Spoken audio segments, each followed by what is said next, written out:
आज देख रहे हैं क्यूटी और इवेंट बेस्ड प्रोग्रामिंग। अब क्यूटी क्या है ये?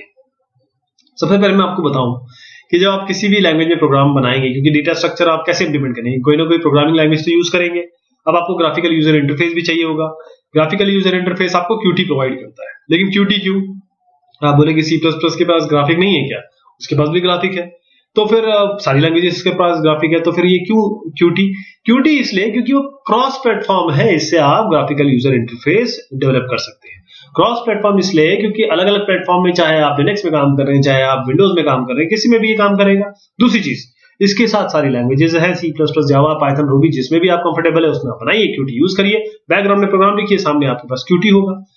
तो जो उसके रीजंस में आज क्यूटी इस करिकुलम का पार्ट है नहीं, लेकिन उसका डिस्कशन इसलिए बनता है। सबसे पहली चीज तो ये आपके एप्लीकेशंस को सुंदर बनाता है। आपका एप्लीकेशन जितना अच्छा होगा, जितना सुंदर होगा, जितना प्लीजिंग हो, उतना लोग उसे पसंद करेंगे, यूज करेंगे। दूसरा ये है कि जो क्यूटी GUIs है वो कोई ऐसा नहीं है कि उसमें बहुत जबरदस्त इनहेरिटेंस हो, कंपोजिशन हो। तो ऐसा नहीं है कि आप प्रोग्रामिंग के मास्टर हो तो आप क्यूटी यूज कर सकते हैं। आप एक जनरल सिंपल प्रोग्रामर है तो भी आप अपना क्यूटी का इस्तेमाल कर सकते हैं। तो साथ में ये, क्योंकि इवेंट बेस्ड GUI कोड है, तो ये कोड डिजाइन इसका थोड़ा सा डिफरेंट होगा as compare to your cin and C out.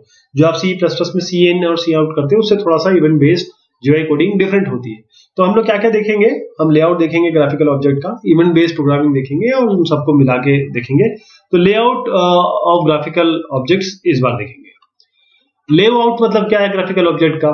अब आपको क्या चाहिए? अगर आपको यूजर इंटरफेस करना है अपने सॉफ्टवेयर के साथ, तो उसको कहीं टेक्स्ट डालना पड़ेगा, कहीं उसको बटन दबानी पड़ेगी, कहीं उसको प्रोग्रेस बार दिखना चाहिए, कहीं उसको ड्रॉप डाउन दिखना चाहिए, कहीं ये जो भी आप मैक्सिमम सॉफ्टवेयर आप लोग जो यूज करते हैं उसमें ये सारी चीजें होती है। वो सब यूज करना अगर आपको, तो आप क्या करेंगे? तो इन सबको जो जिन का मैंने नाम दिया उन्हें हम विजेट्स कहते हैं। We call them widgets in Qt. और उसके बाद अब ये तो बन गया, इसको रखेंगे कहां पे? रखेंगे लेआउट में। लेआउट मतलब ये हुआ कि देखिएगा, अभी भी आएगा, यहां पर मैं सब इसके फंक्शंस बताऊंगा, यही पे बताता हूं आपको। ये आपका लेआउट हो गया पूरा का पूरा। इसके अंदर आपने विजेट डाल दी, जैसे मान लीजिए आपने टेक्स्ट बॉक्स डाल दिया, यहां पर आपने बटन डाल दी, यहां पर कोई आपने चेक बॉक्स डाल दिए, यहां पर कोई रेडियो बटन डाल दिए। तो ये सब चीजें, ये जो अंदर डाल रहे हैं हम विजेट्स कहेंगे, जो बाहर है इसे हम लेआउट कहेंगे। तो अलग अलग टाइप के लेआउट होते हैं। कोई हॉरिजॉन्टल पसंद करता है, कोई वर्टिकल पसंद करता है, कोई ग्रिड बेस्ड पसंद करता है, कोई फॉर्म लेआउट पसंद करता है। तो ये आपके ऊपर है कि आप कौन सा यूज करना चाहते हैं। अगर आपको लेआउट में विजेट को ऐड करना है तो सिंपल तरीका है, सीधा आप ऐड विजेट करके फंक्शन कॉल करेंगे। क्यू विजेट, हर चीज देखिए जिसमें जो भी आपको दिख रही होगी, इसके सामने क्यू जरूर लगा होगा। क्यू ये इंप्लाई करता है कि आपका ये सारा कुछ क्यूटी में हो रहा है। तो क्यू विजेट आप अगर हम डालना चाहते हैं, ऐड विजेट्स के थ्रू डाल सकते हैं। और आपको लेआउट यूज करना है, आप चाहते हैं कि लेआउट के अंदर लेआउट डालें, तो आपके पास क्यू लेआउट वाला भी फंक्शन है, add item. Add item Q light layout करेंगे तो एक लेआउट के अंदर भी लेआउट डाल देंगे, मतलब वर्टिकल के अंदर हॉरिजॉन्टल डाल सकते हैं आप। अब बात आती है आपके विजेट्स की। इस विजेट में क्या है कि जैसे मैंने आपको बताया, आपके बॉक्स हो गए, टेक्स्ट बॉक्स हो गए, ये सारे आपके विजेट में आते हैं और आप इनको अपने लेआउट में रख सकते हैं। जैसे मैंने आपको बताया, अगर आपको ऐड करना हो तो ऐड विजेट क्यू विजेट करके आप कर सकते हैं, और किसी भी तरीके से कोई भी आपके लेआउट में आप इस चीज डाल सकते हैं। इसके लिए अगर आपको विजेट यूज करना है तो आपको हैश इंक्लूड हेडर फाइल करना पड़ेगा उस नाम का। तो जैसे क्यू पुश बटन है, टूल बटन है, चेक बॉक्स है, radio button, combo box, label, scroll area, slider, spin box, ये सारी चीजें हैं, ये आप आराम से ऐड कर सकते हैं। मेन विंडो जो होती है वो आपका विजेट का पूरा एक होल विंडो है आपके एप्लीकेशन के लिए, और उसमें ऑलरेडी आपको मेन्यू बार, स्टेटस बार और बाकी सारे एरियाज आपको मिलते हैं, ऑलरेडी इसमें आपको निहित मिलते हैं इसमें।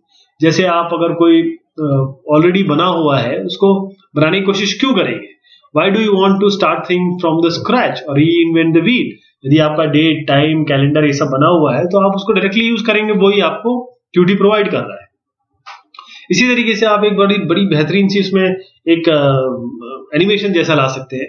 मान लीजिए बटन है, उसको डिप्रेस करते हैं आप, तो डिप्रेस दिखेगा, वो डिप्रेस अंदर जाता हुआ, तो ये पॉसिबिलिटी भी है। दूसरा ये है कि आप चाहते हैं देखना कि विंडोज में, मैक में कैसे दिखेगा, ये भी पॉसिबिलिटी है आपकी। तो इस तरीके से आप बहुत सारी चीज कर सकते हैं। अब देखिए, जैसे मान लीजिए आप कोई कलर चेंजिंग पुश बटन बनाते हैं, ऐसा बटन बनाना चाहते हैं जिसमें कलर चेंज हो, तो उसके लिए एक पेंट इवेंट फंक्शन इसके अंदर आएगा। पेंट इवेंट जैसे आपका ऑन पेंट फंक्शन VC++ में है। आप ये करता क्या है, ये कुछ करता नहीं है, ये बस आपको रिफ्रेश कर देता है। जैसे आपने कलर चेंज किया या कोई एक लाइन बनाई या कुछ बनाई, तो वो दिखनी भी तो चाहिए, वो तो आपने ऊपर बनाई। प्रोग्राम कैसे जानेगा, उसका बैकग्राउंड में कैसे पता चलेगा, तो रिफ्रेश करने के लिए तो ऑन पेंट हमारा या पेंट इवेंट इस पर्टिकुलर केस में आपका रिफ्रेश करता है। तो ये आपकी बात हुई आपके लेआउट ऑफ विजेट की, QT की। अगले बार हम इवेंट ड्रिवन देखेंगे, इवेंट ड्रिवन कैसे होता है, फिर सबको कंपाइल करेंगे। बहुत शुक्रिया, बहुत मेहरबानी।